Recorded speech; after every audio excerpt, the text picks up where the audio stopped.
At kung totoo, bibigyan mo ko ng sasakyan. At bibigyan mo ko ng amin na mukhain. Ito siya kayo, no? At kasama natin siya. Purihin ko ako sa... Yes! Yung lahat na ito, yung lahat na ito, hindi ito nagkataon lang. In-orchestrate ng Diyos na magkasama-sama kayo. Amen. Plano ng Diyos. Pinagtagpo tayo, hindi ito aksidente lang na, uy, napadaan.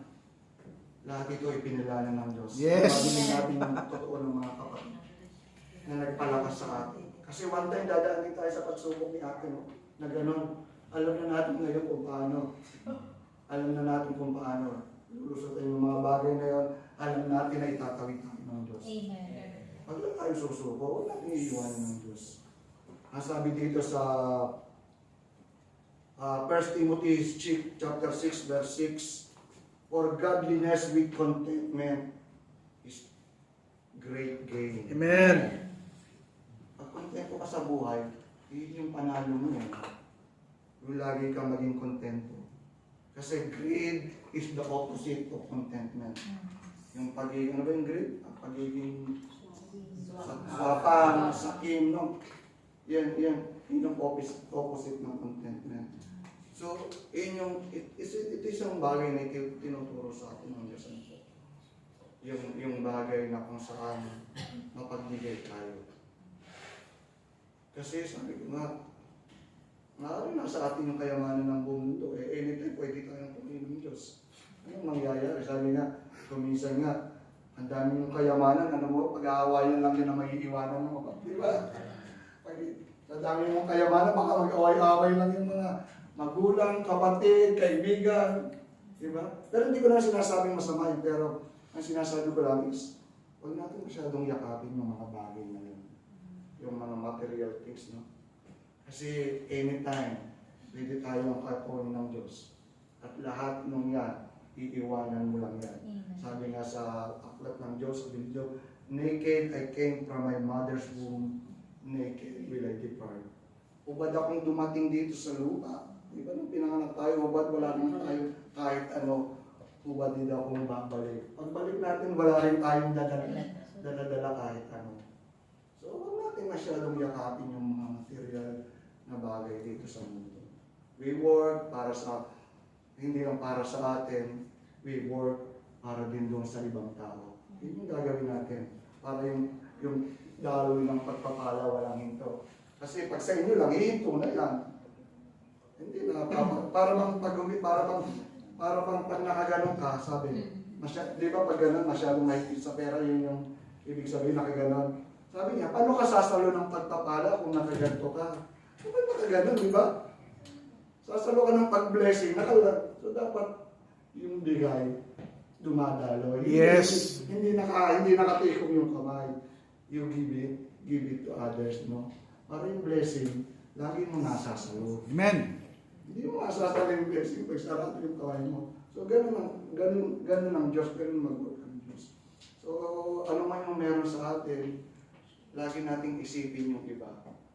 May mga pagkakataon kasi na yung konting bagay na maitulong mo sa iba is kayamanan na nila.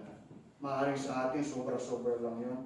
Pero sa iba, kayamanan. Katulad si Ate Datay, no? 20 dirham lang yung laman ng roll card niya, no? Imagine, kayamanan na sa kanya yung 20 dirham. Sa ngayon, yung 20 dirham, pwede natin pawalan ng kung ano-ano lang, di ba? Pero sa kanya, that time, that is her treasure, 20 dirham. That time. So, yung maliit na bagay na pwede niyong bitawan para sa iba, is kayamanan na para sa iba yun. Huwag tayong sumuko, huwag tayong maging maramot. Kasi doon tayo tinawag ng Diyos, no? Doon tayo tinawag ng Diyos para sa iba. Second, para mabago yung focus natin, para magkaroon tayo ng pusong mapagpasalamat, grateful heart, sabi dito, I need to change my focus from getting a blessing to being a blessing. Amen. Amen. Hindi yung lagi nung tanggap ng tanggap. Hindi tayo nung tinawag. You should become a blessing. Amen. Alam niyo po ba kaya kayo pinagpapala? Dahil para maging pagpapala sa iba. Yes. Hindi lang kayo. Amen po kaya. Kaya kayo pinagpapala, hindi lang para sa inyo. Kasi yung blessing, alam niyo yung blessing na nasa inyo, kaya sa inyo yan. Pinadaan sa inyo ng Diyos yan. Amen. Ano yung gusto niyo? Nanghihingi o nagbibigay? Nagbibigay. Amen. Diba? Ayaw natin yung nanghihingi. Ayaw natin yung wala tayo. Mas better yung nagbibigay. So kung ano yung blessing, ayaw mo dumaloy ng dumaloy sa atin yan. Yes. Kasi pag sinarado mo yan, hindi na dadalo yung blessing. Para yung Red Sea nga, sabi, kaya bakit daw maalat yung tubig doon? Dahil bakit walang nabubuhay na isda doon? Kasi walang nilalabasan, sarado. So, hindi nabubuhay yung mga isda. Kasi sarado. Pero dapat bukas. Doon sa ilog, doon sa Israel, yung Red Sea na yun. So, dapat tuloy-tuloy yung lalon para tuloy-tuloy yung blessing. Amen? So, yun po yung makakatanda natin. Kung ano yung meron tayo, pinahintulot yan ng Diyos para maging pagpapala kayo sa iyo. Kung ano yung meron tayo. So, ginagamit natin yun para makapaglingkod tayo sa iba. Maring yung blessing, wala pa, hindi pa sabi natin, yung blessing is hindi pa ganun karami. Pero ano man yung blessing na yun, patuloy natin i-share sa iba. Dahil dito tayo tinawag ng Diyos. We need to go from getting to giving. No?